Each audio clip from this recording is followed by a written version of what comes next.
Hello, mga kamaster, maraming salamat po sa lahat ng tumatangkilik ng Number 1 Supreme Warrior. Paki-follow and subscribe mga master para sa mga susunod pang mga kabanata. Number 1 Supreme Warrior. Kabanata 3601.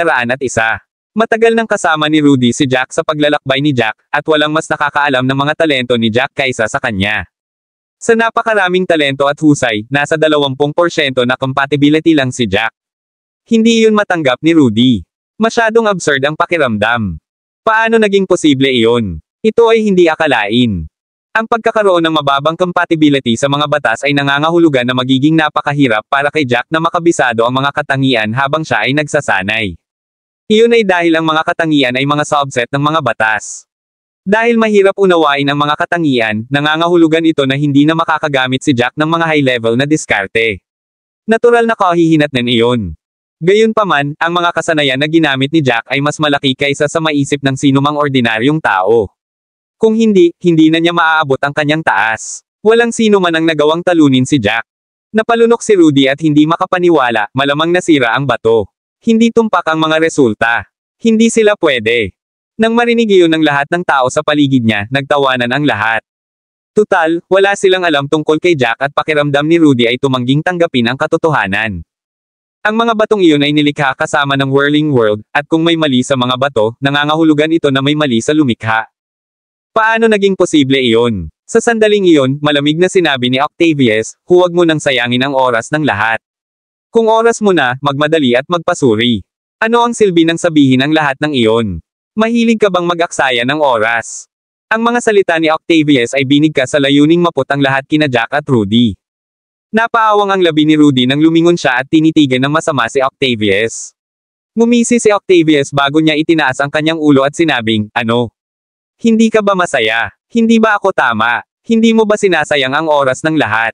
Huminga ng malalim si Rudy at sinabing, hindi ko nagagawin.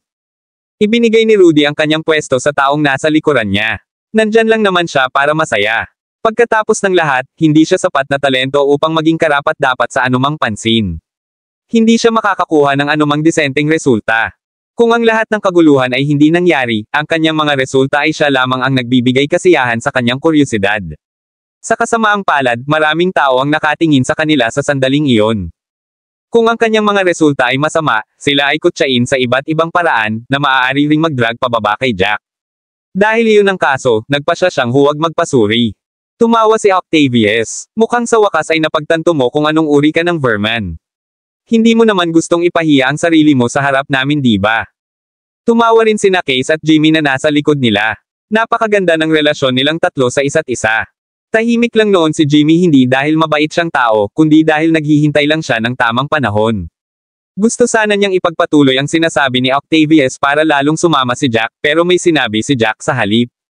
Sa pagkakataong iyon ay nasa tabi na niya si Rudy at tinapik ito sa balikat. Wala nang dahilan para magpatuloy sa pakikipagtalo. Tumingin si Jack kay Octavius para sabihin, tatargetin mo ako, tama ba? Inakala ni Octavius na tatalikod si Jack at tatakbo, nang makita kung gaano kaiya ang kanyang resulta, ngunit talagang tinanong ni Jack ang tanong na iyon, na ikinatuwa lamang niya. Kabanata 3602. Ngumisi si Octavius at sinabing, kailangan mo bang magtanong? Sinabi ko sa iyo na babayaran mo ang presyo. Kalmadong nagpatuloy si Jack, pagkatapos, kapag nakalabas na ako sa Cloud Valley, sasali ako sa Fog Battlefield kasama kayong lahat. Hindi lang si Octavius, kundi lahat ng nakarinig kay Jack ay natigilan din. Ano ang mali sa lalaking ito? Wala ba siyang alam sa sinabi niya? Nakalimutan ba niya ang mga resulta? Gusto niyang pumasok sa Cloud Valley na may 20% compatibility lang. Sinabi pa niya na sasali siya sa Fog Battlefield kasama nila pagkalabas niya sa Cloud Valley. Nabaliw ba siya? Kaso hindi nakaimik doon, siguradong baliw na si Jack. Walang kwenta ang pag-aaksaya ng kanyang hininga sa isang baliw, ngunit hindi ito tulad ng hindi siya makapagsalita ng kahit ano. Mawawala ang pride niya kung magpipigil siya. Kung maibot ang mga labi ni Kaso, gustong sumugod para bugbugin si Jack, ngunit napilitan siyang magpigil dahil sa mga batas ng lugar. Kinagat niya ang kanyang mga ngipin at sinabing, baliw ka ba? Alam mo ba ang sinasabi mo? Nakita ng lahat ang resulta mo, at gusto mo pa ring pumasok sa Cloud Valley. Nagtaas ng kilay si Jack. Nababaliw ka na ba sa utak mo? Mayroong dalawang paraan upang makapasok sa lambak. Alam ng iba ang tungkol dyan maliban sa iyo. Naninigas ang labi ni Kaso, parang hihimatayin na siya sa galit. Tinawag siyang walang utak ng lalaking ito.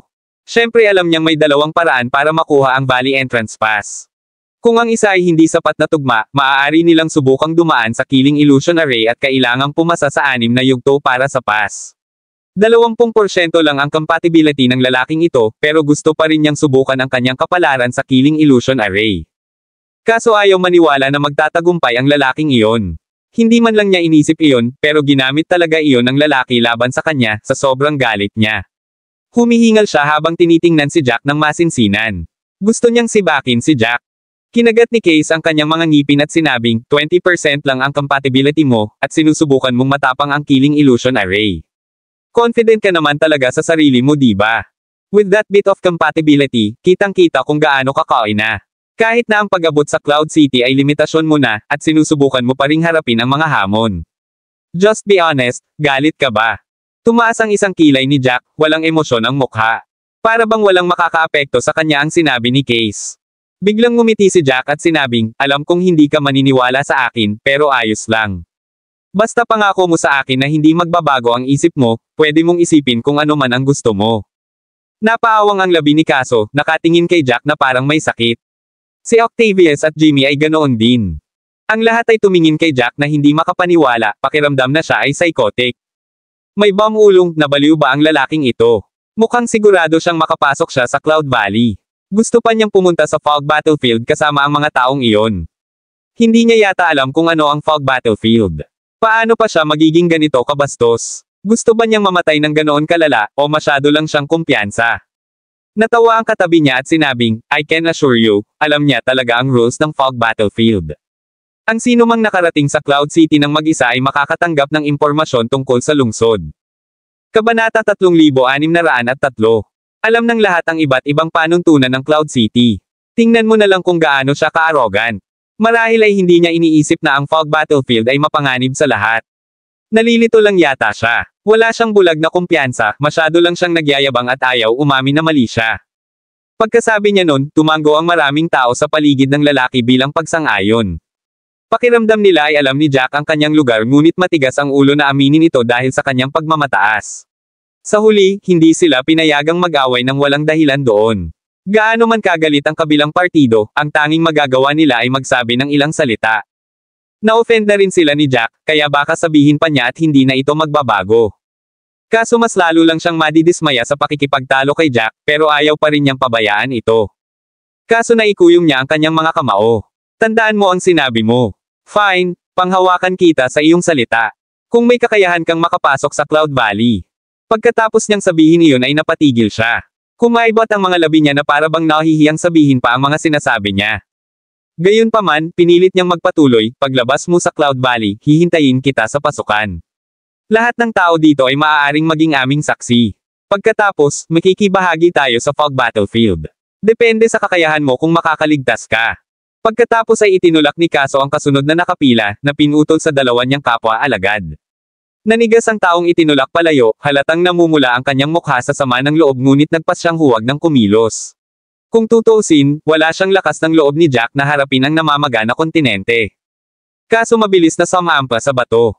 Tumaas ang isang kilay ni Jack, na natili sa pwesto at hindi umaalis. Hinintay niyang makita ang resulta ni Case. Nang mapansing naghihintay si Jack, nanunuya si Case at sinabing, sa tingin mo, ipapahiya ko ba ang sarili ko tulad ng ginawa mo? Galit na sabi ni Jack, bakit ba ang dami mong kalokohan? Hindi ba pwedeng itikom mo na lang ang bibig mo? Kaso sa sobrang galit niya halos mawalan siya ng hininga. Hindi na niya kayang kausapin ang lalaking ito. Sa bagay, kahit anong galit niya ay hindi niya ito kayang atakihin, kaya napilitan siyang lunukan lahat ng galit niya. Ang kanyang mga resulta ay lumabas ng napakabilis, nahayag sa loob lamang ng ilang sandali. 6 na kristal ang lumiwanag sa paligid ng bato, at ang hangin sa paligid niya ay naglabas ng pulang kinang habang ang isang Valley Entrance Pass ay nagkatotoo at nahulog sa kanyang mga kamay. Kaso confident na ngumiti. Oo naman, nakuha niya ang pass tulad ng inaasahan niya. Ang mga henyo ay mga henyo, at hindi sila may kukumpara sa mga nagpanggap na isa. Isang confident na smirk ang pinakawalan ni Case habang nanunuya si Jack. Nagsimulang tumingin ang lahat kay Jack sa ibaba ngunit nakita nilang kalmado pa rin ang ekspresyon ni Jack, na parang inaasahan na niya ang resulta. Kahit na nakamaskara si Jack, nakatikip lang ito sa kalahati ng mukha niya. Nakikita pa rin nila ang ekspresyon ni Jack sa pamamagitan ng kanyang mga mata at sa kabilang kalahati ng kanyang mukha. Ilang tao ang nagtaas ng kilay, at ang ilan ay nagsimulang mag-usap sa kanilang mga sarili. Huwag na tayong mag-usap ng kung ano-ano. When it comes to keeping their cool, I don't think kahit sino dito ang makakatalo sa lalaking ito. Kung ako yun, naghukay na ako ng butas para sa sarili ko sa lupa sa sobrang awkwardness, pero hindi man lang siya kumikibo. Hanga ako. Ano sa tingin mo ang iniisip niya? Baliw lang yata siya. Kahit na ang mga mandirigma mula sa Swelling Tide Continent ay isang bastos na grupo, siya ay kumikilos na parang wala siyang pakialam. Maliban kung ikaw ay hindi ka pani-paniwalang sanay o nanggaling ka sa isang malakas na background, hindi mo magagawa iyon. Wala rin yata siya. Kabanata 3604. Sino ang nakakaalam kung ano ang iniisip niya? Nakita na namin kung ano ang nangyari, at hindi nila siya pababayaan. Maghihirap siya ngayon. Wala sa mga mandirigma mula sa kontinente ng pamamaga ng Tide ang magpapakawala sa kanya. Hindi sila magpapahinga hanggat hindi nila pinahihirapan ang taong ito hanggang sa mamatay. Alam niya kung ano ang mangyayari pero pinilit pa rin niyang harapin sila. Ano sa tingin mo ang iniisip niya? Whatever, huwag na tayong manghula. Unless kami siya, walang makakaalam ng iniisip niya. Hindi rin natin kailangang malaman. Kung tutuusin, baka baliw lang siya. Naglakad pababa ng bato si Kaso, at agad na umakyat si Octavius pagkatapos noon. Mabilis ding lumabas ang mga resulta. Ilang sandali lang ay nakuha na niya ang kanyang entrance pass. Ang lahat ay tumingin sa kanila na may mga tingin ng paghanga, nananangis na ang malakas ay palaging mananatili sa tuktok ng pyramid. Nang dumaan sila sa mga pagsusulit, isa lamang sa 100 ang pinalad na makapasa, ngunit nakuha ng 2 iyon sa isang pagsubok lamang. Ang mga prodigies ay palaging magiging mga kahanga-hanga, walang duda. Huminga ng malalim si Jimmy, biglang nakaramdam ng bigat sa kanyang balikat. Ang kanyang 2 matandang disipulo ay nakakuha ng entrance pass. Kung hindi niya maabot ang 60% compatibility, sobrang nakakahiya. Matapos bumagsak si Octavius sa bato ng buong pagmamalaki, umakyat si Jimmy sa bato. Sinimulan niyang i-summon ang lahat ng enerhiya sa kanyang katawan. Pagkaraan ng ilang sandali, ang mga kristal na nagliliwanag ay nagbigay ng malinaw na resulta. Naninigas ang mga labi ni Jimmy. Nabigo siya. 5 kristal lamang ang naliwanagan, ngunit ang isang kabiguan ay isang kabiguan. Hindi siya nakakuha ng 60%. Kung ikukumpara sa kanyang mga nakatatandang disipulo, mas mababa pa rin siya sa antas. Namula ang mukha ni Jimmy na parang hindi pa siya napahiya ng ganito. Kaso sumimangot. Kitang-kita niya ang awkward na ekspresyon at paninigas ng katawan ni Jimmy, at kitang-kita ang iniisip ni Jimmy. Hindi niya ito masyadong inisip. Nagtaas siya ng boses at sinabing, bumaba ka. Walang nakakahiya dito. Isang kristal ka na lang. May ilan na nakakuha ng 2 kristal at kumpiyansa pa rin. Tumingin si Jimmy kay Case at sinabing malungkot, hindi ako baliw. Kahit gaano kahirap, kailangan pa rin niyang tanggapin. Lumayo si Jimmy sa bato na may depressed na aura. Pagbalik niya sa gilid ni Case, sinama ng tingin ni Case si Jimmy. Ano ang kailangan para ma-depress ka? Kaso parang may bigla siyang naisip. He smirked as he said, I won't waste my time on that brat. Dahil hindi ka makakapunta sa Cloud Valley, tingnan ang mga resulta ng taong iyon. Hindi ba siya papasok sa Killing Illusion Array? Makikita mo kung paano siya. Gaano man siya kagalit, kailangan niyang ituwid ang kanyang mga prioridad. Bumalik siya para bumuo ng kanyang world avatar sa Cloud Valley para pagbutihin ang kanyang mga kasanayan, hindi para makipaglaban sa walang utak na twat. Kailangan niyang pumasok sa Cloud Valley bago ang anumang bagay. Kaya, nagpasya siyang bantayan ni Jimmy si Jack. Hindi nila hahayaang makatakas ang lalaking iyon. Natural na naintindihan ni Jimmy ang ibig sabihin ni Case at tumango siya, sige, huwag kang mag-alala, Case. Isang malamig na ngiti ang pinakawala ni Case bago siya lumingon kay Jack, na nanunuya, brat, masyado kang confident kanina. Siguraduhing wala kang pagsisisihan. Si Jimmy dito ay libre. Titingnan niya kung makukuha mo ang entrance pass mula sa Killing Illusion Array. Isang malamig na tangulang ang tugon ni Jack.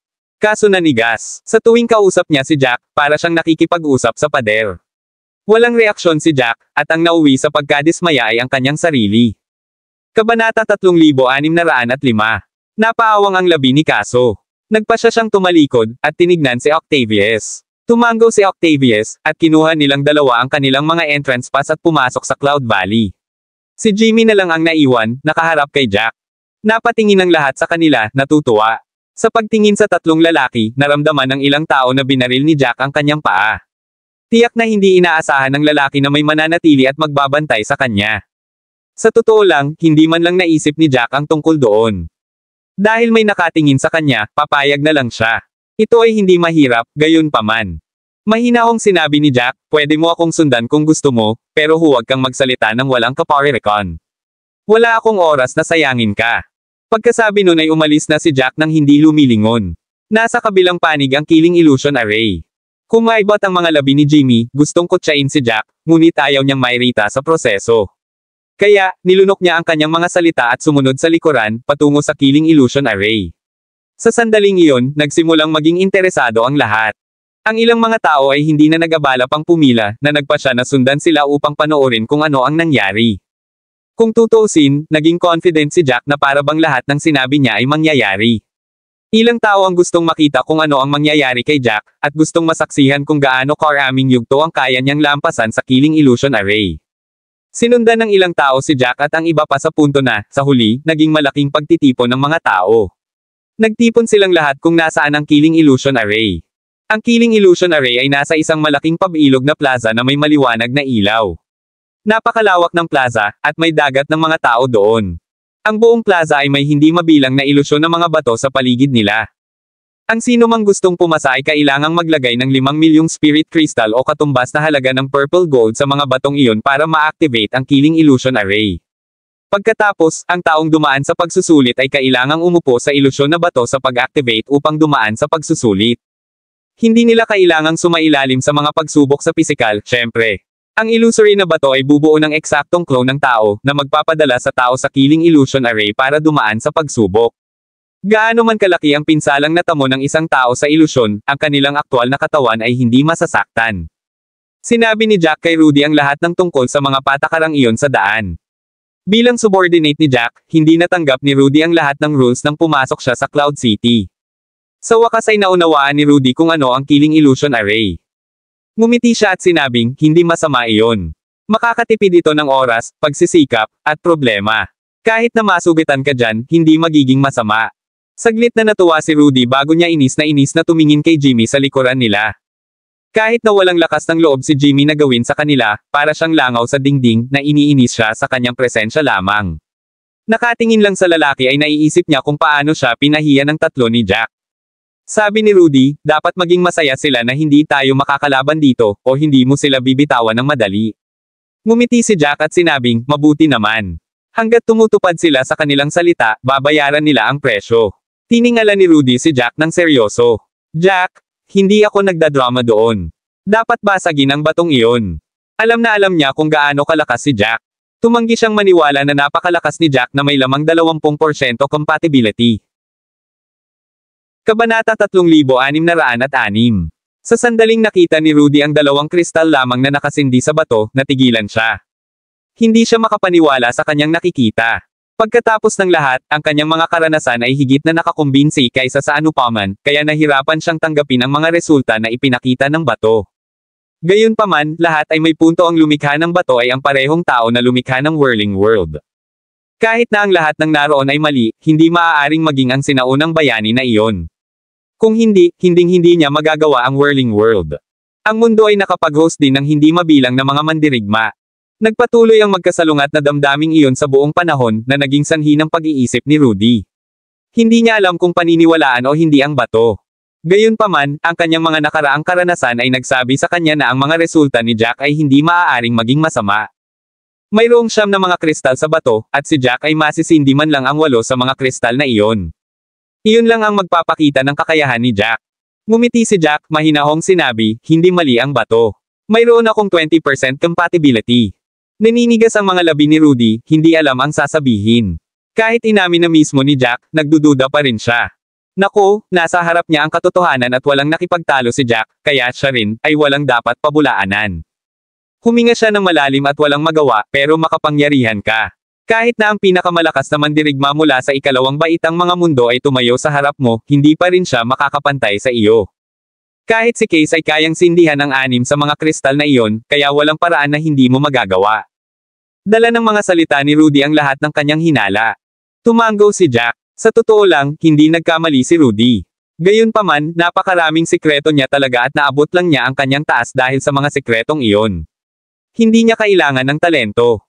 Ang iba ay kailangang dumaan sa maraming paghihirap pagdating sa pagpapalakas, ngunit si Jack ay lumakad sa isang sementadong landas nang walang anumang mga hadlang lahat salamat sa mga sinaunang bayani na nagbigay daan para sa kanya. Kailangan lang niyang gawin ang mga bagay ng paisa-isa. Siyempre, may ilang bagay na hindi maipaliwanag, at hindi pa ito ang oras para ipaliwanag pa rin ang mga ito. Tinapik ni Jack ang balikat ni Rudy.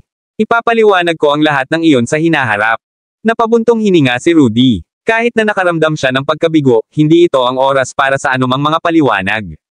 Sa sandaling iyon, sumigaw ang isang matangos na ilong, sinabi ko na huwag ilagay sa unahan ang ikatlong yugto. Sundin lang ang utos na napagkasundoan namin, at magtatagumpay ka. Para kang matigas na mule. Tingnan mo ang nangyari. Sinayang mo ang 5 milyong spirit crystals. Wala ka bang pakialam dyan? Ang matangos na ilong ay sumisigaw sa itaas ng kanyang mga baga, at ang sinisigawan ay mukhang mas maliit kaysa sa kanya. Mayroon din siyang isang pares ng napakaliit na tainga.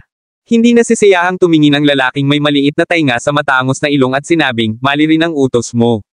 Ang bawat tao ay may kanya-kanyang paraan. Inilagay ko ang pangatlong yugto sa harap dahil ito ang pinakamahirap para sa akin. Ang pangalawa at pangatlong yugto ay hindi ganoon kahirap. Kumaibot ang labi ng matangos na ilong na tila tulala ang kausap. Tinuro niya ang lalaking maliit ang tainga. May sira ba ulo mo? Ang ikatlong yugto ay ang pinakamahirap, sabi mo. Sino nagsabi sa'yo niyan? Kabanata 3607. Nagtaas ng 2 daliri ang matangos na ilong. 2 mas mababang ultimate god rank na diskarte sa unang yugto. 3 upper earth rank techniques. Mukhang marami, pero hindi naman ganoon kahirap. Maaari mong dahan-daang hominin ang mas mababang ultimate god rank technique bago hominin ang upper ultimate god rank technique. Kung gagawin mo iyon, ang ikatlong yugto ay magiging napakadali. Kailangan mo lang magkaroon ng sapat na focus at atensyon sa unang yugto. Ang maliit na tainga na lalaki ay nagsimulang magmukhang sumang-ayon siya sa ilan sa sinabi ng matangos na ilong, ngunit tumanggi siyang aminin na siya ay mali at kaya nagmatigas na sinabi, ang unang yugto ay dapat na ang pinakamahirap, ngunit sa palagay ko. Bago pa siya makatapos, sumabad ang matangos na ilong, tumahimik ka na lang. Tanungin mo lang kahit kanino dito.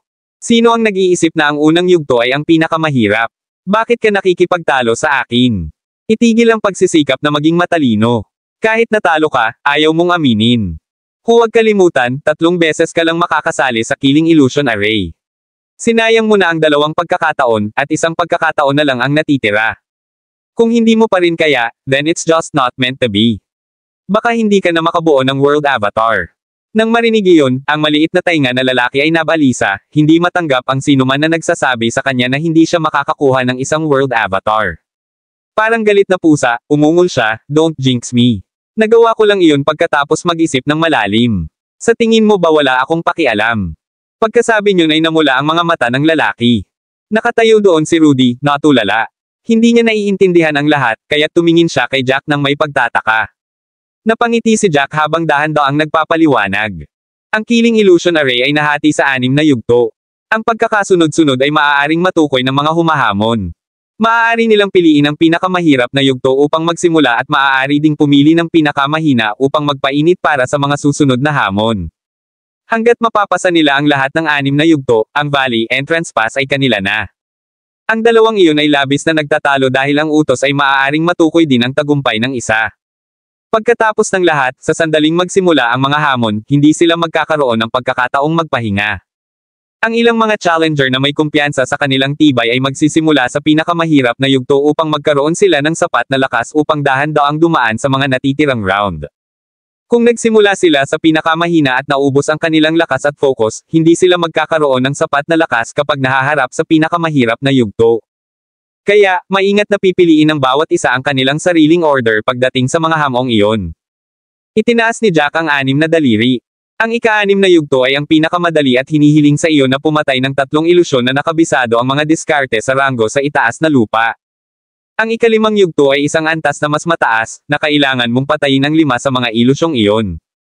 Ang ika-4 na yugto ay mas mahirap, kailangan mong talunin ang 3 ilusyon gamit ang mga diskarte sa Upper Earth rank at ang isa ay may Lower Ultimate God rank technique.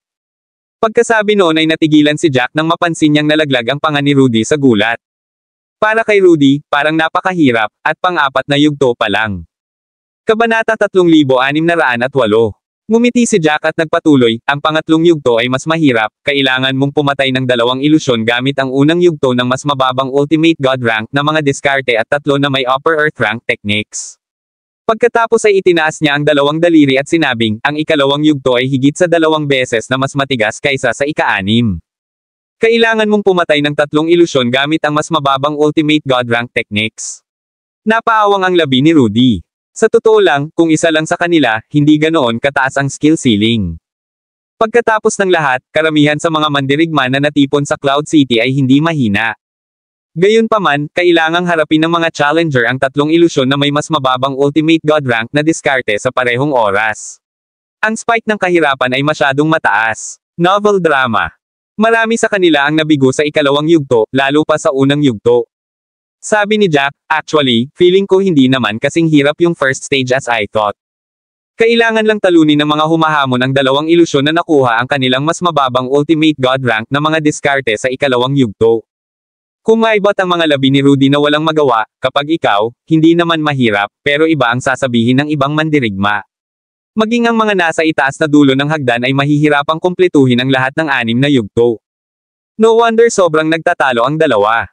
Napabuntong hininga si Rudy. Kung mayroon siyang antas ng mga kasanayan, maaaring nahirapan siya para lang malaman ang pagkakasunod-sunod. Pagkatapos ng lahat, nababahala ito sa kanilang mga tagumpay sa hinaharap. Walang sino man ang handang maging mas masahol pa kaysa sa lahat ng mga nakapaligid sa kanila dahil lamang sa hindi nila malagpasan ito. Tumingin si Rudy sa lalaking matangos ang ilong at sinabi kay Jack, 3 beses mo lang itong hamanin. Tumango si Jack. Maraming mga bato sa paligid ng plaza, ngunit mayroon ding maraming mga naghamon. Kung ang mga hamon ay hindi limitado, walang sino man ang makakakuha ng kanilang pagkakataon. Sa panuntunang ito, pinahahalagahan ng bawat mandirigma ang kanilang mga hamon. Ang ilan sa kanila ay umupo sa gilid upang pakalmayan ang kanilang mga sarili upang maiwasan ang pagsisisi sa kanilang mga pinili. Sinubukan nila ang kanilang makakaya upang laruin ang mga hamon, ginagawa ang kanilang makakaya upang gawin itong mas madali hanggat maaari upang makumplito nila ang mga ito. Sa kasamaang palad, marami sa mga mandirigma ang hindi makalusot kahit gaano pa nila ito inayos.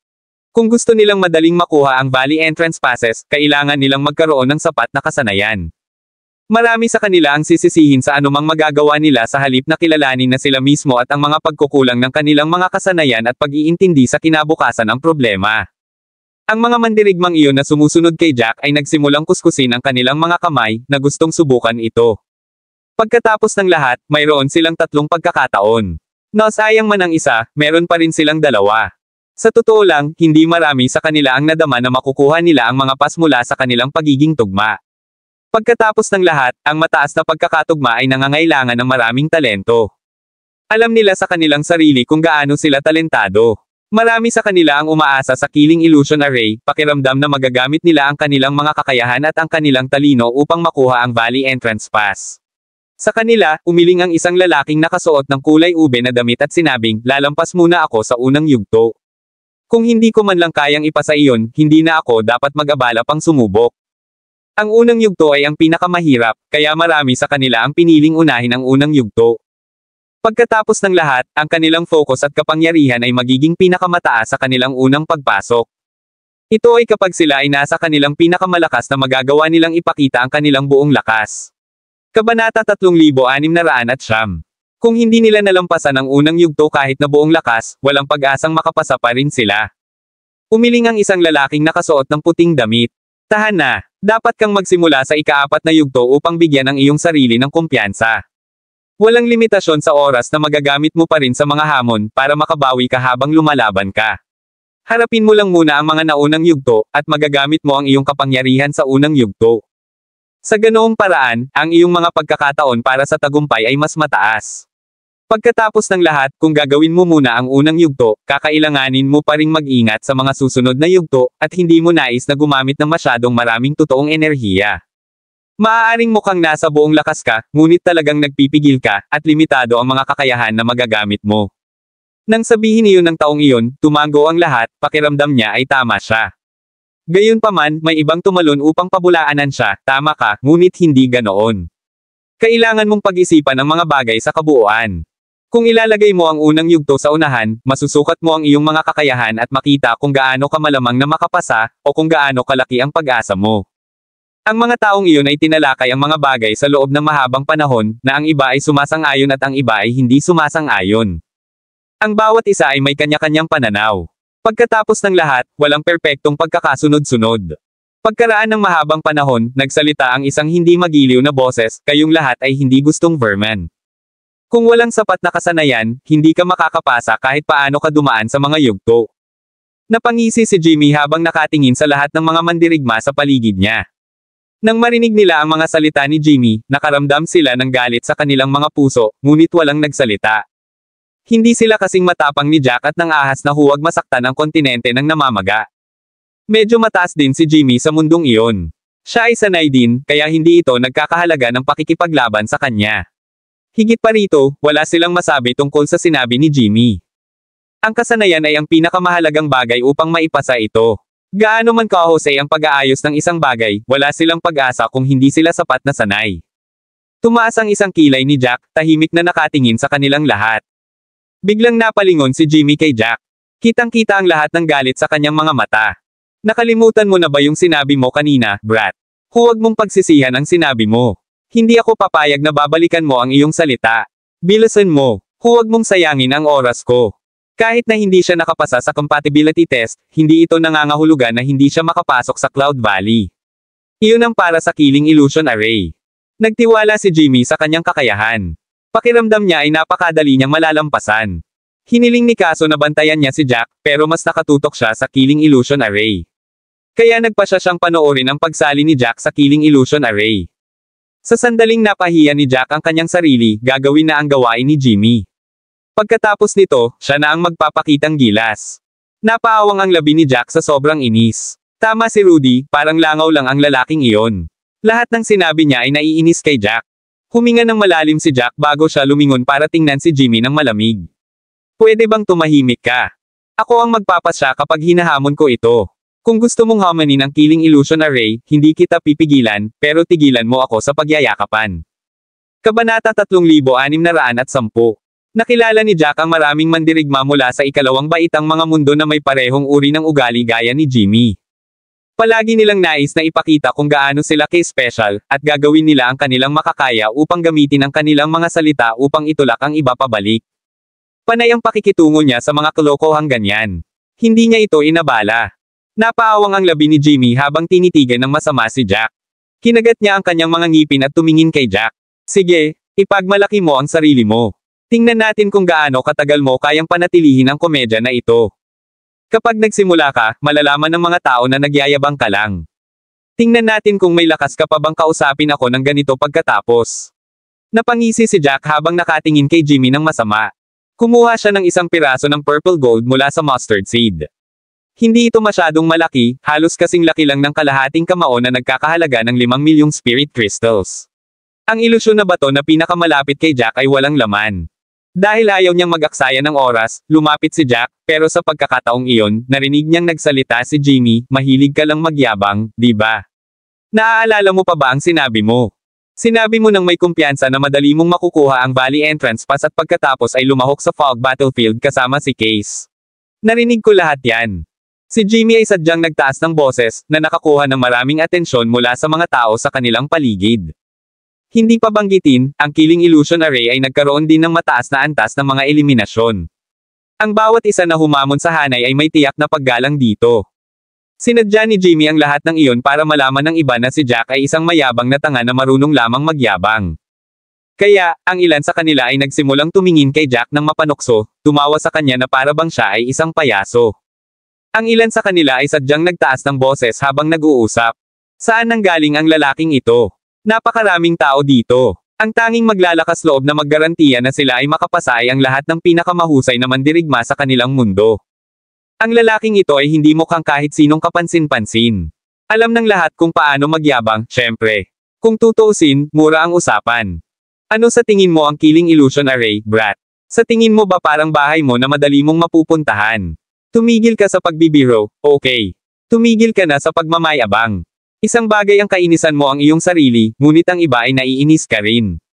Tama na yan. Sinabi mo pa na gusto mong makilahok sa fog battlefield. Sino ka sa tingin mo? Hindi ka ba natatakot mamatay? Hindi ka ba natatakot na kunin nila ang heartblood mo kapag nakapasok ka na sa Radiant Hall? Kalimutan mo na lang, ang alam niya lang ay magyabang. Hindi siya makikinig sa atin. Tignan mo siya, malapit na niyang buhayin ang ilusyonaryong bato. Malalaman niya sa lalong madaling panahon kung gaano kabiro ang kanyang mga iniisip. Huminga ng malalim si Jack, tumingin sa lahat ng malamig na nagsalita. Kinaiinisan niya yung mga taong nandyan lang para magtsismisan. Malinaw na hindi nila alam ang tunay na sitwasyon ngunit nag-usap ng walang tigil sa sandaling may nagliliyab. Sa pagkakataong iyon, may sumigaw mula sa malayo. Yung lalaking matangos ang ilong. Nakasimangot ang lalaki. Maraming beses ko nang sinabi, pero ayaw mong makinig sa akin. Marunong ka bang mag-isip ng maayos? Ang lalaking kausap niya ay hindi ang lalaking maliit ang ilong na tinuturuan niya kanina, kundi isang lalaking kwadrado ang mukha na humamon sa hanay ilang sandali ang nakalipas. Silang tatlo ay mula sa parehong angkan at dumating sa Cloud City upang harapin ang mga hamon. Masyadong maingay ang lalaking matangos ang ilong, at siya rin ay nakakuha ng maraming atensyon. Lahat ng nakatingin kay Jack ay tumingin sa kanya. Nakaupo ang lalaking kwadrado ang mukha sa harap ng ilusyonaryong bato. Nakapikit ang kanyang mga mata habang sinusubukang hamanin ang hanay. Kabanata 3611. Maliban kung sila ay pumasa o nabigo, ang mga naghahaman ay hindi madyay gising. Sa sandaling iyon, tila nasa mahirap na lugar ang lalaking kwadrado ang mukha.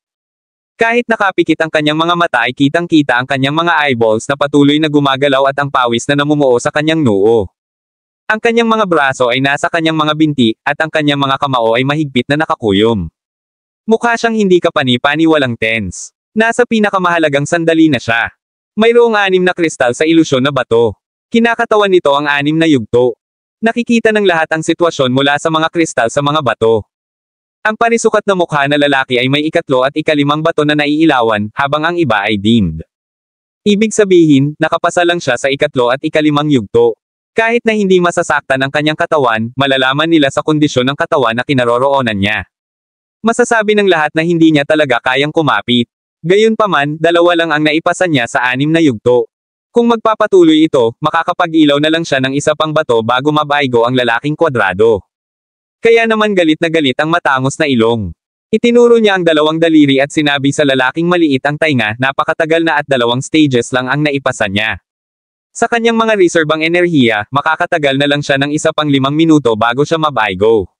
Hindi niya dapat sinayang ang lahat ng oras niya sa 3 yugto. Dapat hinarap niya ang mga mas madaling yugto bago harapin ang mas mahirap. Pagkatapos, maaari niyang gamitin ang lahat ng kanyang lakas ng walang anumang reserbasyon. Saka lang siya makakapasa. Kung hindi, masasayang ang lahat ng kanyang pagsisikap. Kumaibot ang labi ng maliit na tainga na lalaki, nakaramdam ng pagkadismaya. Kanina pa lang siya sinisigawan. Kapag lalaki ang resulta ng lalaking mukhang parisukat, siya pa rin ang pinapagalitan. Nakaramdam lang siya ng hindi kapani-pani walang pagkabigo, ngunit wala siyang masabi tungkol dito. Sumimangot ang matangos na ilong at nagpatuloy, ang oras ang pinakamahalaga nating sandata. Kung gagamitin natin ito ng maayos, makakapasa tayo. Sinabi ko na sa inyong dalawa kung ano ang dapat gawin ng maraming beses bago mo i-activate ang mga illusory stones, pero ayaw mong makinig. Habang nagsasalita ang matangos na ilong ay lalo siyang nagalit. Gusto niyang sampelan ang 2 sa mga mukha ng mga sandaling iyon. Sa totoo lang, ang matangos na ilong na lalaki ay hindi lamang pinapagalitan sila para sa kapakanan nito, mayroon siyang kanyang mga pangangatwiran. Pagkatapos ay activate ang Killing Illusion Array, kailangan nilang gamitin ng matalino ang bawat segundo. Hindi sila maaaring mag-aksaya ng masyadong maraming oras sa mas madaling yugto. Ang pag-aaksaya ng oras ay katumbas ng pag-aaksaya ng enerhiya. Pagkatapos, kapag naabot nila ang mas mahirap na mga yugto, hindi nila magagamit ang kanilang buong kapangyarihan. Naubos na sana nila ang halos lahat ng kanilang lakas at nawala dahil doon. Mayroong ilang mga reklamo tungkol sa kanila. May nagtakip ng mukha at napabuntong hininga, hindi ko alam kung paano magplano ng maayos. Hindi dapat ako nag-aksaya ng maraming oras sa ika-4 na yugto. Naubos ko ang halos lahat ng aking tunay na lakas sa yugtong iyon. Pagkatapos noon, wala na talaga akong lakas para manalo. The first time I tried, wala pa akong experience and I did the same thing. Bago mo hamanin ang Killing Illusion Array, kailangan mong pag-isipang mabuti ang mga bagay-bagay. Gayunpaman, hindi ko inaasahan ang aking sarili na mag-aaksaya ng napakaraming oras sa mas madaling mga yugto, na nagiging sanhi ng aking sarili na mawala. Nang marinig ni Jack ang lahat ng iyon, kumislap siya sa kanyang mga mata. Nilinggan niya si Jimmy, nagbago ang isip. Pinlano niyang i-activate ang Illusory Stone at hamanin kaagad ang Killing Illusion Array. Gayunpaman, hindi gaanong nakakatuwa kung gagawin niya iyon. Ang Fog Battlefield ay isang nakakatuwang bagay. Pakiramdam niya ay kailangan niyang gawin ang mga taong iyon na maging mas maingat, para ang Fog Battlefield ay hindi magiging ganoon kabagot. Kabanata 3612. Kung hindi niya sila binayaran ng tamang presyo, hindi sila matatakot. Kailangan niyang tiyakin na sapat ang sakit na nararamdaman nila para hindi na siya magdulot ng anumang problema sa hinaharap. Sa mga mata ni Jack, ang mga mandirigma mula sa kontinente ng Swelling Tide ay parang mga maligalig na asong ligaw. Kailangan niyang tiyakin na sapat ang kanilang paghihirap, masakit para hindi siya magdudulot ng problema sa hinaharap. Sa pag-iisip na iyon, ginawa ni Jack ang kanyang desisyon. Nilinggan niya si Jimmy. Tumaas ang isang kilay ni Jimmy at tumingin kay Jack. Wala siyang ideya kung ano ang gusto ng kabilang partido at bakit nakatingin sa kanya si Jack. Napangiti si Jack bago tumalikod at naglakad ng ilang hakbang pasulong dahilan para sumimangot si Jimmy. Nagsisisi kaya ang lalaki at hindi nagpaplanong hamanin ang Killing Illusion Array. Ads by Pop Future. Na-curious din ang iba. Biglang tumawa si Jack at sinabing, bakit hindi tayo tumaya? Napaawang ang labi ni Jimmy. Ano ang sinusubukan niyang gawin sa pagkakataong ito? Tiningnan niya si Jack nang may galit. Natitiyak ni Jimmy na hindi haamon si Jack sa Killing Illusion Array dahil tiyak na mabibigo si Jack, at ang lahat ng kanyang mga salita ay malalantad. Dapat ay sinusubukan niyang magtakda ng magandang yugto para siya ay umatras. Hindi hinayaan ni Jimmy na makuha ni Jack ang gusto niya. Si Jack ay nagsabi ng mga karumal-dumal na bagay kanina at napahiya sila, kaya walang paraan na hahayaan niya itong dumausdas. Napangiti si Jimmy at sinabing, ano ang gusto mong taya? Hayaan mong linawin ko ang mga bagay, kahit anong sabihin mo, huwag mo nang isipin ang pagtakas. Kailangan mong hamanin ang Killing Illusion Array. Tumango si Jack, huwag kang mag-alala, talagang hahamunin ko ito, pero ang boring naman kung i-challenge ko ng ganoon lang. Bakit hindi tayo tumaya sa ibabaw nito? Ilalagay ko ang 40 milyong espiritong kristal sa taya. Kapag nanalo ka, bibigyan kita ng 40 milyon. Kung natalo ka, kailangan mo ring ibigay sa akin. Tumaas ang isang kilay ni Jimmy, walang pakialam na sinabi, fine. Ano ang gusto mong tayaan? As long as you take on the challenge, sasamahan kita hanggang dulo. Sabi ni Jack, pusta tayo sa oras. Gusto mo pa ring hamanin ang Killing Illusion Array. Postahan tayo kung sino ang makakatapos nito sa pinakamaliit na oras. Sa sandaling sinabi iyon ni Jack, lahat ay natigilan muli. Akala nila marunong talagang mag-show si Jack. Nanunuya si Jimmy, nagalit na nakatingin kay Jack. Pakiramdam niya ay nandyan lang si Jack para pagtawanan. Tila gustong tumaya ni Jack kung sino ang kukumplito sa array sa pinakamaliit na oras. Ang taya ay tila hindi gaanong, ngunit bakit napakatiwala ni Jack na siya ang mananalo. Sa mata ni Jimmy, dapat ay matuwa si Jack kung nakumpleto niya ang 3 yugto, lalo pa silang 6. Gusto pa ni Jack na makita kung sino ang kumuha ng pinakamaikling halaga sa kanila. Tulala si Jimmy na hindi niya alam kung ano ang sasabihin. Hindi na nakayanan ng isa sa mga mandirigmang sumama sa kanila, sinabing, hoy, marunong ka talagang magsalita. Gusto mo ring makipagkompetensya upang makita kung sino ang kukuha ng pinakamaikling oras. Dapat kang mag-alala tungkol sa pagpasa sa unang lugar. Tama na yan. Ang taong ito ay nagsasalita ng isang bagyo. Sa tingin ba niya ay ganoon siya kahanga-hanga? Gusto pa niyang tumaya ng 40 milyong spirit crystals. Sa tingin mo ba talagang baliw siya o ganoon lang siya ka-confident? Baliw talaga siya. Ang sino mang may kaunting katalinuhan lamang ay hindi gagawin iyon. With just 20% compatibility, there's no way he's that strong. Isa lang siyang regular warrior. Maaaring hindi kasing lakas ni Chase si Jimmy, ngunit isa pa rin siya sa mga mas malakas na mandirigma. Talagang papasa siya sa Killing Illusion Array, at hindi man lang magtatagal. Hindi ko alam kung ano ang nagbibigay sa taong ito ng lakas ng loob na makipagkompetensya kay Jimmy. Kabanata 3613. Kung hindi niya sila binayaran ng tamang presyo, hindi sila matatakot. Kailangan niyang tiyakin na sapat ang sakit na nararamdaman nila para hindi na siya magdulot ng anumang problema sa hinaharap. Sa mga mata ni Jack, ang mga mandirigma mula sa kontinente ng Swelling Tide ay parang mga maligalig na asong ligaw. Kailangan niyang tiyakin na sapat ang kanilang paghihirap, masakit para hindi siya magdudulot ng problema sa hinaharap. Sa pag-iisip na iyon, ginawa ni Jack ang kanyang desisyon. Nilinggan niya si Jimmy. Tumaas ang isang kilay ni Jimmy at tumingin kay Jack. Wala siyang ideya kung ano ang gusto ng kabilang partido at bakit nakatingin sa kanya si Jack. Napangiti si Jack bago tumalikod at naglakad ng ilang hakbang pasulong dahilan para sumimangot si Jimmy. Nagsisisi kaya ang lalaki at hindi nagpaplanong hamanin ang killing illusion array. Na-curious din ang iba. Biglang tumawa si Jack at sinabing, bakit hindi tayo tumaya? Napaawang ang labi ni Jimmy. Ano ang sinusubukan niyang gawin sa pagkakataong ito? Tiningnan niya si Jack nang may galit. Natitiyak ni Jimmy na hindi haamon si Jack sa killing illusion array dahil tiyak na mabibigo si Jack at ang lahat ng kanyang mga salita ay malalantad. Dapat ay sinusubukan niyang magtakda ng magandang yugto para siya ay umatras. Hindi hinayaan ni Jimmy na makuha ni Jack ang gusto niya. Si Jack ay nagsabi ng mga karumal-dumal na bagay kanina at napahiya sila, kaya walang paraan na hahayaan niya itong dumausdas. Napangiti si Jimmy at sinabing, ano ang gusto mong taya? Hayaan mong linawin ko ang mga bagay, kahit anong sabihin mo, huwag mo nang isipin ang pagtakas. Kailangan mong hamanin ang killing illusion array. Tumango si Jack, huwag kang mag-alala, talagang hahamunin ko ito, pero ang boring naman kung i-challenge ko ng ganoon lang. Bakit hindi tayo tumaya sa ibabaw nito? Ilalagay ko ang 40 milyong espiritong kristal sa taya. Kapag nanalo ka, bibigyan kita ng 40 milyon. Kung natalo ka, kailangan mo ring ibigay sa akin. Tumaas ang isang kilay ni Jimmy, walang pakialam na sinabi, fine. Ano ang gusto mong tayaan? As long as you take on the challenge, sasamahan kita hanggang dulo. Sabi ni Jack, pusta tayo sa oras. Gusto mo pa ring hamanin ang killing illusion array. Postahan tayo kung sino ang makakatapos nito sa pinakamaliit na oras. Sa sandaling sinabi iyon ni Jack, lahat ay natigilan muli. Akala nila marunong talagang mag-show si Jack. Nanunuya si Jimmy, nagalit na nakatingin kay Jack. Pakiramdam niya ay nandyan lang si Jack para pagtawanan. Tila gustong tumaya ni Jack kung sino ang kukumplito sa array sa pinakamaliit na oras. Ang taya ay tila hindi gaanong, ngunit bakit napakatiwala ni Jack na siya ang mananalo. Sa mata ni Jimmy, dapat ay matuwa si Jack kung nakumpleto niya ang 3 yugto, lalo pa silang 6. Gusto pa ni Jack na makita kung sino ang kumuha ng pinakamaikling halaga sa kanila. Tulala si Jimmy na hindi niya alam kung ano ang sasabihin. Hindi na nakayanan ng isa sa mga mandirigmang sumama sa kanila, sinabing, hoy, marunong ka talagang magsalita. Gusto mo ring makipagkompetensya upang makita kung sino ang kukuha ng pinakamaikling oras. Dapat kang mag-alala tungkol sa pagpasa sa unang lugar.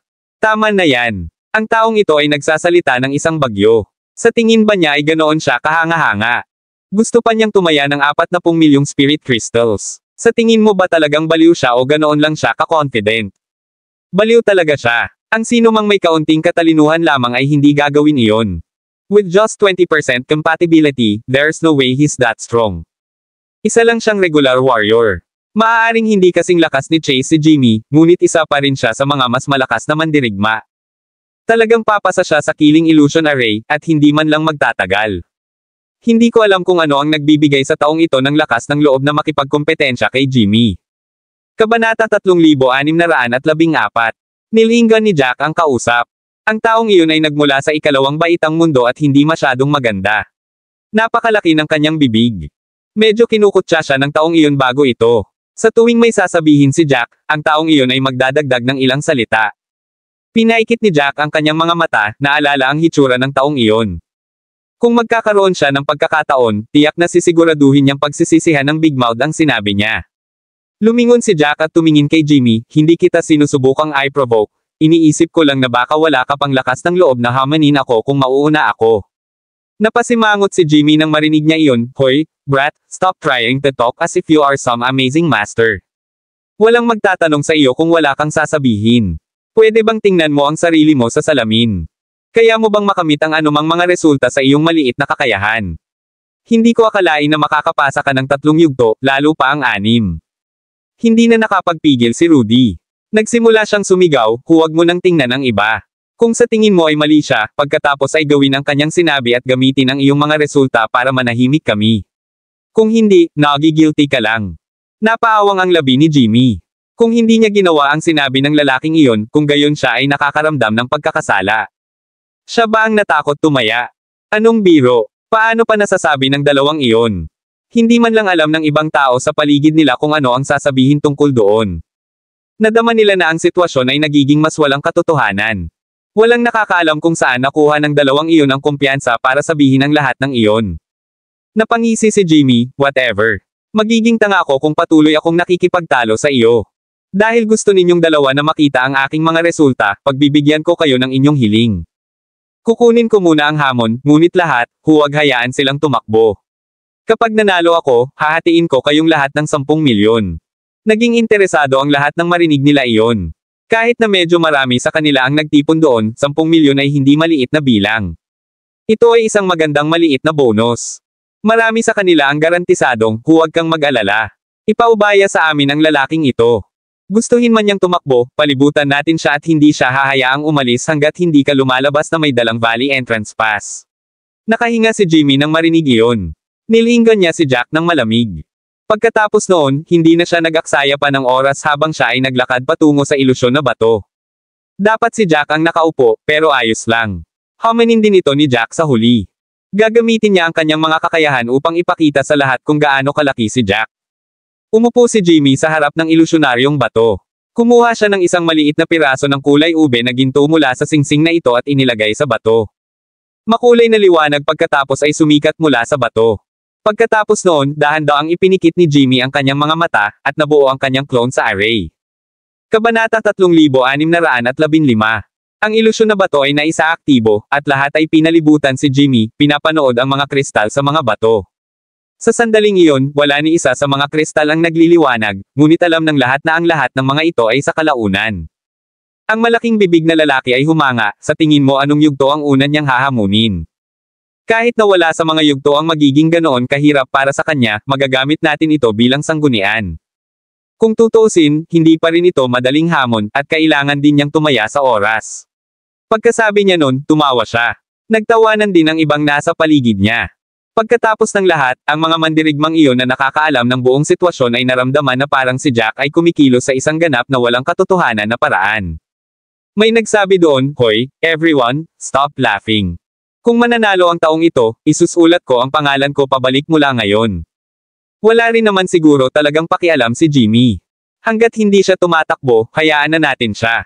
Dapat nating tingnan kung paano hinahamon ni Jimmy ang lahat. Lahat sila ay tumango, pakiramdam ng taong iyon ay tama. Maaaring galit na galit si Jimmy, ngunit malamang na hindi niya nakita si Jack bilang isang hamon. Kung tutuusin, ganap na payaso ang ginagawa ng lalaki. Walang naniniwala sa isang salita na sinasabi ng lalaking iyon. Walang pakialam si Jack sa sinasabi ng iba, ngunit malungkot na bumuulong si Rudy, walang mata ang mga idiot na ito. Magugulatin mo sila ng tuluyan. Ngumiti si Jack, huwag mo silang pansinin, wala kang pakialam kung ano sila. Tumango si Rudy, hindi nagpatuloy. Gayunpaman, mukhang hindi pa rin siya masaya. Pagkaraan ng halos 5 minuto, lumiwanag ang ika-4 na kristal sa ilusyonaryong bato.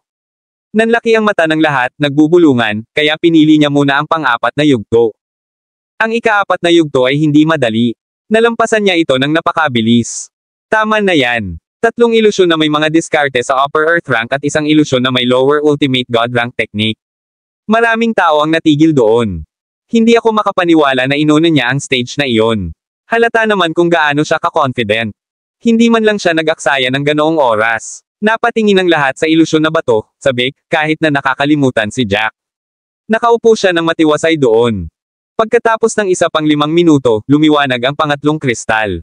Nagulat ang lahat. Marami sa kanila ang naglagay ng ikatlong yugto sa unahan dahil ang ikatlong yugto ang may pinakamaraming bilang kahit hindi ito ang pinakamalakas. Kung ang ikatlong yugto ay nasa likod, madali silang mag-aaksaya ng maraming oras. Mas mainam na nasa harap ito para magamit nila ang pinakamabilis na oras na posible para malagpasan ito. Pagkatapos ng isa pang 5 minuto, lumiwanag ang pangalawang kristal. Sa sandaling iyon, marami sa kanila ang naghahabol ng hininga. Ang pinakamahirap na yugto ay ang unang 3. Nalampasan na ni Jimmy ang 2. Hanggat napanatili niya ang kanyang kondisyon, hindi siya mahihirapang ipasa ang lahat, at hindi rin ito magtatagal. Sa sandaling iyon, medyo marami ang may paghanga at selos sa mukha. Sila ay mga regular na mandirigma na nakitang napakahirap na lampasan ang mga hamon, ngunit tila hindi ito mahirap para kay Jimmy. Si Jimmy ay sadyang mas malakas kaysa sa kanila. Wala sila kumpara kay Jimmy. Kahit ang paghawak sa mga paa ni Jimmy ay medyo nababanat. Nagdadalamati sila sa golf in talent. Kabanata 3616. Lumipas ang oras, at pagkatapos ng isa pang 5 minuto, ang mga kristal ay hindi nagpakita ng mga palatandaan ng pagbabago. Nagsimulang magtaka ang lahat kung ano ang nangyayari. Napakabilis ng paunang pag-unlad, kaya bakit biglang huminto ang lahat? Naubusan na ba ng energy si Jimmy? Hindi ito tunog posible. Hindi mahina si Jimmy, at ang kontinente ng pamamaga ng Tide ay isa rin sa mga mas malakas. Hindi dapat natigil si Jimmy doon. Tapos biglang napansin ng lahat na nakasimangot si Jimmy. Nakakuyom ng mahigpit ang kanyang mga kamay. Halatang hindi siya nasa mabuting kalagayan. Kahit na hindi kailangang lumaban ang pisikal na katawan, kontrolado pa rin ng pisikal na katawan ang clone. Ang clone ay makakaapekto sa mental na kondisyon ng pisikal na katawan. Halatang may kinakaharap na mahirap na bagay si Jimmy na ikinagulat ng lahat. Gayunpaman, hindi ito nagtagal. Ilang saglit pa, lumiwanag ang kristal na kumakatawan sa unang yugto. Biglang na-realize ng lahat ang nangyari. Hindi nakakagulat na si Jimmy ay natigil ng napakatagal, siya ay nasa pinakamahirap na yugto. Ang unang yugto ay kinasasangkutan ng dalawang ilusyon na nasa ikalawang yugto na ng karunungan ng isang mas mababang panghuling pamamaraan ng ranggo ng Diyos. Ang mga ilusyong iyon ay sabay na umaatake at naglapat ng napakaraming presyon. Matapos matugunan ang tatlong pinakamahirap na yugto, ang natitira na lang ay ang ikalima at ika-anim na yugto. Sa 5 maikling minuto, ang lahat ng mga kristal ay naiilawan. Wala pang kalahating oras ang nagamit ni Jimmy sa kabuuan. Ang oras ay hindi maaaring ituring na napakaikli sa lahat ng mga lumipas, at maaari lamang isaalang-alang, karaniwan. Gayunpaman, hindi marami ang aktwal na nakapasa sa unang lugar. Ang mga lumipas ay isa na sa pinakamalakas na mandirigma. Sa sandaling siya ay dumaan, isang nagniningning na kinang ang kumislap, at ang Valley Entrance Pass ay nagkatotoo sa hangin, na nahulog sa mga kamay ni Jimmy. May ngiti sa labi si Jimmy habang nakatingin sa pasa sa kanyang mga kamay. Kahit na medyo nahirapan siya sa unang yugto, nakakapit pa rin siya. Maaaring gumamit siya ng kaunting oras, ngunit lubos siyang nasiyahan. Sa sandaling pumasok siya sa Cloud Valley at bumuo ng isang World Avatar, ang kanyang mga kasanayan ay mapapabuti sa susunod na yugto. Pagkatapos, walang maglalakas loob na tingnan siya ng masama. Binabati kita sa pagkuha ng pass, Jimmy. Tama kami. Sa husay ni Jimmy, nasabag na ang Valley Entrance Pass. May mga pagbati sa lahat ng dako. Hindi mapigilan ni Jimmy ang ngiti sa kanyang mukha. Mahilig siyang hinahangaan. Ang mga tunay na malakas lamang ang makakatanggap ng ganoong kalaking paghanga. Maaaring hindi siya kasing lakas ni Case sa sandaling iyon, ngunit naniniwala siya na, hanggat mayroon siyang sapat na oras, kahit na ang pinakamalakas sa mundo ng ikalawang baitang ay hindi magiging katapat niya, lalo pa si Case. Nais niyang tumayo sa itaas ng lahat. Sa sandaling iyon, nakaramdam siya ng hindi kapani-paniwalang pagmamalaki, na para bang lahat ng naroon ay hindi niya napansin. Sa sandaling iyon, narinig ng lahat ang boses ni Jack, dahil natapos mo na ang hamon, magmadali ka sa pagbaba. Itigil ang pagkuha ng espasyo. May iba pa akong dapat gawin, kaya huwag mo nang sayangin ang oras ko. Ang sandali na sinabi, ang kaninang kapaligiran ay ganap na nasira. Napalingon ng lahat kay Jack na hindi makapaniwala. Natulala sila habang nakatingin kay Jack. Hindi nila maintindihan ang iniisip ni Jack. Walang tigil si Jack na humanga sa lahat. Hindi ba niya alam kung gaano siya kagalit? Si Jimmy ay nakakaramdam ng hindi kapani-paniwalang pagkabigo. Panay ang sulsol ni Jack sa kanya. Ang lahat ng sinabi ni Jack ay mas masahol pa kaysa sa iba. This time, nag-alab ito sa galit ni Jimmy. Ngumisi siya habang bumababa sa ilusyon na bato kay Jack. Malamig siyang tumingin kay Jack, very good. Hindi ka tumitigil sa paghanga sa akin. Down ako ngayon. Tingnan natin kung ano pang mga trick ang kailangan mong hilahin. Kabanata 3617. Tumaas ang isang kilay ni Jack, hindi man lang tinitigan si Jimmy habang naglalakad sa harap ng bato. Hindi niya pinansin ang lahat ng iba pang ingay habang siya ay nakaupo. Lalong lumakas ang mga talakayan sa paligid niya, nag-iisip kung anong klaseng palusot ang gagawin niya, pero lumampas talaga siya. Ano kayang dahilan niya? Sa mga bagay sa yugtong ito, walang silbi ang mga dahilan. Siya ang nagdala nito sa sarili niya. Marami na siyang nasabi na masasakit na salita. Wala na siyang daan na matatakbuhan. Gusto kong makita kung paano siya kikilos pagkatapos lumabas ang kanyang mga resulta. I'm really looking forward sa mga resulta. Tiyak na magiging kawili-wili ang kanyang ekspresyon. Wala na siyang masasabi kung ganoon. Sino ang nakakaalam? Ang lalaking ito ay laging nagugulat sa amin. Maaari siyang magkaroon ng maraming dahilan kapag lumabas na ang mga resulta, ngunit magiging walang silbi ang lahat. Huminga ng malalim si Jack, walang pakialam sa sinasabi ng iba. Ipinikit niya ang kanyang mga mata, at ang kanyang kaluluwa ay ipinadala sa ilusyon na bato. Biglang parang blanko ang katawan niya. Nang muli niyang imulat ang kanyang mga mata, nasa ibang lugar siya. Ito ay isang ganap na berdeng damuhan.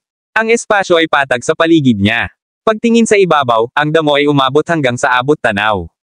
Sa sandaling iyon, may matandang boses sa isip ni Jack, piliin mo ang iyong entablado. Hindi nagatubili si Jack na piliin ang pang-anim. Iyon ay dahil ang utos ay hindi mahalaga kay Jack. Pagkatapos niyang pumili ng stage, 6 na itim na figure ang lumitaw sa kanyang harapan. Lahat ng tatlong figure na iyon ay may mga hugis ng tao, ngunit ang mga detalye ay malabo. Hindi niya makita ang mga ito ng malinaw, ngunit nakikita niya ang mga sandata sa kanilang mga kamay. Lahat sila ay may mga espadang pilak. Sa susunod na sandali, sinimulan nilang singilin si Jack. Ang tatlong figure na iyon ay gumagamit ng upper earth rank techniques. Wala sila sa paningin ni Jack. Bahagyang kumunat ang noo ni Jack nang magsimula siyang bumuo ng mga seal. 90 soul swords ang nagmaterial sa harap niya. Pinalakpakan ni Jack ang kanyang mga kamay, at ang soul swords ay naging tatlong malalaking kamay. Itinulak niya pasulong at tinamaan ang lahat ng tatlong figure na iyon. Sa isang sandali, ang soul swords ay tumusok sa mga figure. Ang mga figure ay hindi tumagal kahit kalahating segundo bago sila naging kulay abong-ambon na wala sa manipis na hangin. Sa sandaling iyon, ganap na walang emosyon si Jack. Gayunpaman, ang labas ng mundo ay hindi kalmado gaya ni Jack. Tumagal lamang ng 3 segundo matapos ipikit ni Jack ang kanyang mga mata bago lumiwanag ang ika-6 na kristal. Nag-uusap pa ang lahat ng may sumigaw, ano? Mabilis yan. Sinisiraan pa nila si Jack nang mapuko ang atensyon nila ng tunog. Napatingin ang lahat upang makita ang nakasinding kristal, at hindi sila manatiling kalmado. Kahit na ito ang kristal na kumakatawan sa ika-6 na yugto, ito ay napakabilis pa rin. Pakiramdam nila ay nakapikit lang si Jack nang lumiwanag ang kristal. Ang bilis na iyon ay hindi kapani-pani walang mabilis. Napakagatlabi ang lalaking malaki ang bibig, walang dapat ipagtaka. Ika-6 na yugto pa lang, gaano man siya kabilis. Siguradong sinusubukan lang tayo nitong guluhin. Malamang nagbayad siya ng malaking halaga nang gawin mo ito. Naubos na niya siguro lahat ng totoong lakas niya. Kung hindi man lang ako magpipigil, matatapos ko rin ang ika-6 na yugto ng ganoon kabilis. Kabanata 3618. Halos isinisigaw ng lalaking iyon ang malaking bibig. Mukhang nag-aalala siya na baka masyado silang mag-usap tungkol kay Jack. Kung tutuusin, masyado na niyang binastos si Jack kanina. Ayaw niyang aminin na siya ay mali, kaya galit na galit niyang kinausap si Jack. Sinubukan niyang hanapin ang lahat ng posibleng dahilan para ipakita na mabilis na nakapasa si Jack dahil hindi man lang nagpigil si Jack at hindi na madaling makapasa si Jack sa mga huling yugto. Siguradong mabibigo si Jack. Sa sobrang galit niyang pagpapaliwanag ng mga bagay-bagay, medyo marami sa kanila ang sumang-ayon sa kanya, pakiramdam niya ay tama siya. Pagkatapos ng lahat, si Jack ay hindi kailanman gumawa ng anumang bagay na normal. Sa sandaling iyon, lumiwanag ang kristal na kumakatawan sa ika-5 yugto. Natigil agad ang mga usapan. Nanlaki ang mga mata ng lahat habang nakatingin sa pangalawang kristal na kumikinang, walang masabi. Kapag ang unang kristal ay lumiwanag ng napakabilis, maaari pa rin nilang gamitin ang lahat ng uri ng mga dahilan upang kumbansihin ang kanilang sarili, ngunit kapag ang pangalawa ay kumilos ng ganoon kabilis, natagpuan nila ang kanilang sarili na hindi makapagsalita ng anuman. Ang katotohanan ay mas nakakumbinsi kaysa sa anupaman. Dahil sa bilis ni Jack, hindi sila nakaimik. Nalampasan man niya ang ika-6 at ika-5 yugto, ang nakakagulat na bilis ay nangangahulugan na ang kanyang mga kasanayan ay hindi karaniwan. Pang-uuyam ni Rudy habang nakatingin sa lalaking malaki ang bibig, bakit wala kang sinasabi ngayon? Hindi ka ba mahilig kumanta ngayon lang? Gustong-gusto mong kutsain siya at patuloy na sampelan. Bakit wala ka pang sinasabi ngayon? Napagtanto mo ba na lahat ng mga palusot na ginawa mo ay hindi nakapani-paniwala? Naninigas ang lalaking malaki ang bibig. Medyo umasim ang ekspresyon niya. Ibinuko niya ang kanyang bibig, may gustong sabihin, ngunit hindi niya magawang magbigay ng anumang paliwanag. Kumunat ang noo ni Jimmy at nagtaas ng boses, huwag ka munang matuwa. Ito ay simula pa lamang. Nakapasa lang siya sa ika-5 at ika-6 na yugto. Ang tunay na mahirap na mga yugto ay pupunta pa. Ang ika-5 at ika-6 na yugto ay madali. Karamihan sa mga mandirigma dito ay kayang lampasan ito. Medyo mabilis lang siya sa normal, walang maipagmamalaki. Tumaas ang isang kilay ni Rudy, hindi nagalit sa mga salitang iyon. Sa halip, mukha siyang kalmado at kumpiyansa. Tumangala si Jimmy, na patuloy sa pang-aalipusta, maliit na accomplishment lang, at parang wala ka na sa sarili. Mahilig talagang magpakitang gilas ang basura. Sa sandaling sinabi niya iyon, lumiwanag din ang pang-4 na kristal. Biglang nawala ang masamang tingin ni Jimmy. Nagsimulang magbulungan ang lahat sa isang diskusyon.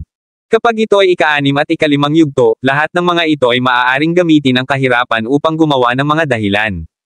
Gayunpaman, wala na silang anumang dahilan. Hindi na ganoon kadali ang ika-4 na yugto. Medyo ilang mga tao ang nawala sa yugtong iyon. Napakabilis na sinindihan ni Jack ang kristal na iyon. Nangangahulugan ito na tiyak na mas malakas siya kaysa sa karamihan ng mga mandirigma doon. Maging si Jimmy ay nahirapang magsabi ng anuman. Ang kanyang matigas na ekspresyon ay unti-unting lumuwag, ngunit nagsimula siyang maging seryoso sa kanyang mukha.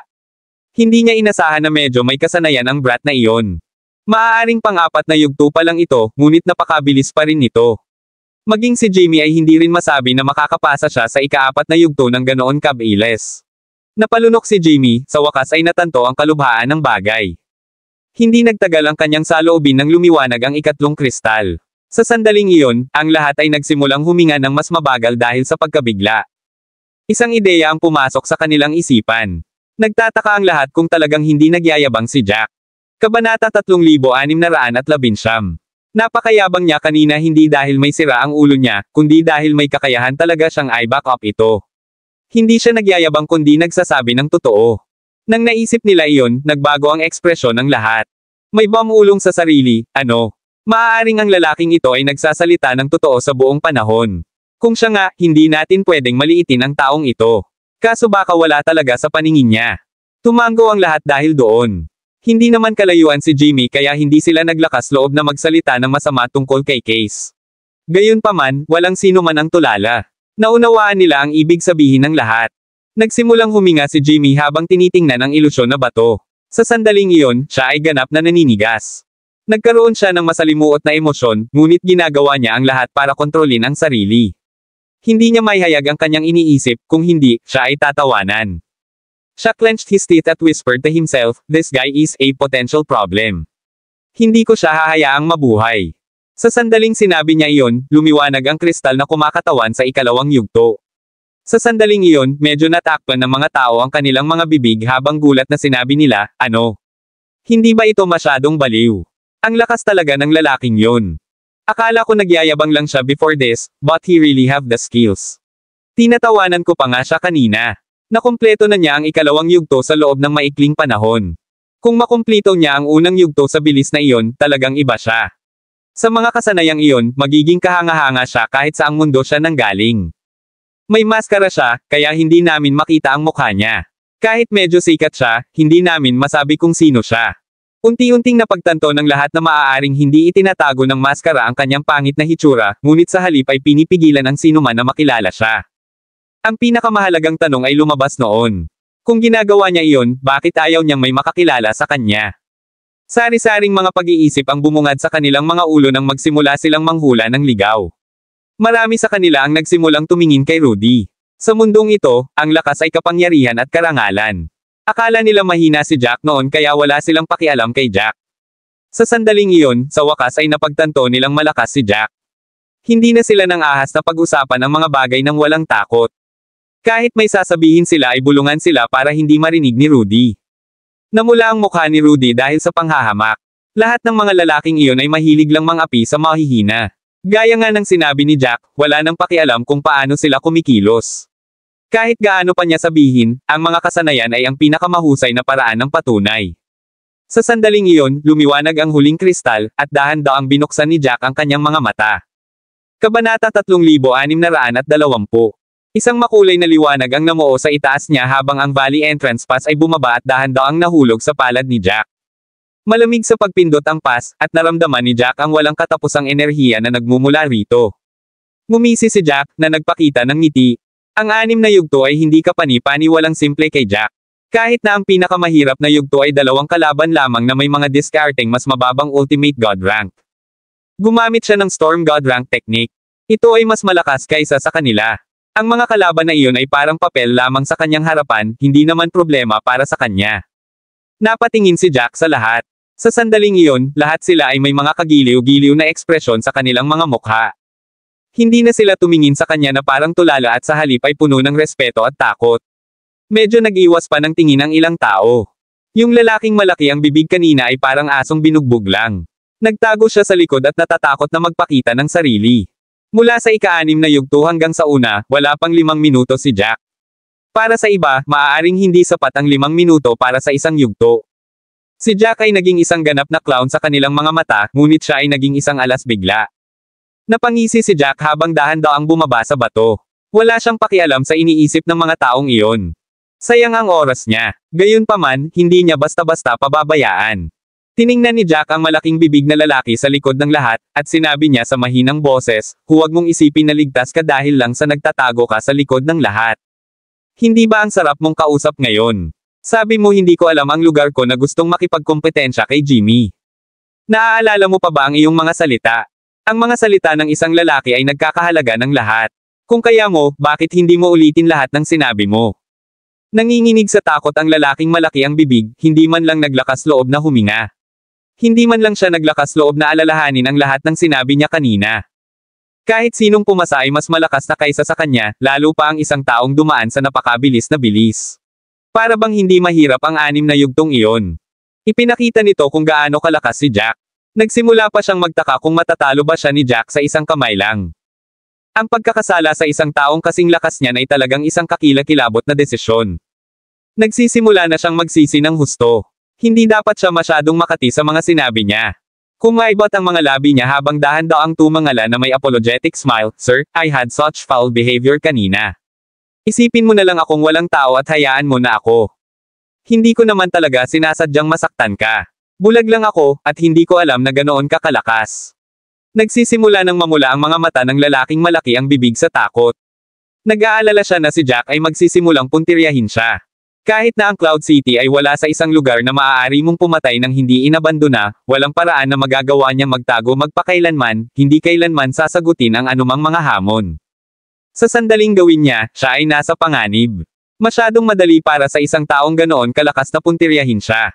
Higit pa rito, ang mga bihasang mandirigma ay tiyak na magkakaroon ng mga tagasunod. Hindi rin naman siguro mahina ang mga followers na iyon. Kung siya ang target ng lalaking iyon at ng mga tagasunod, kailangan niyang mamuhay sa takot. Bigla niyang isinantibi ang lahat ng kanyang pagmamataas, halos nagmamakaawa kay Jack na palayain siya. Napangisi si Jack habang may malamig na tingin sa kanyang mukha, huwag na huwag mo akong makikitang muli. Kapag nakita kita, aanihin ko ang heartblood mo. Sa sandaling sinabi iyon, nanigas ang buong katawan ng lalaking malaki ang bibig. Ang mga salitang iyon ay parusa na sa kanya. Aalis na sana siya, ngunit kailangan niyang umalis sa Cloud City. Nag-aatubili siya, ngunit nag-aalala siya tungkol sa mga kahihinatnan ng pagkakasala sa isang taong kasing lakas ni Jack. Maraming salamat mga ka-master sa walang sawang pagsusubaybay, isang like, share, and subscribe naman dyan mga ka-master. Abangan ang susunod pang mga kabanata.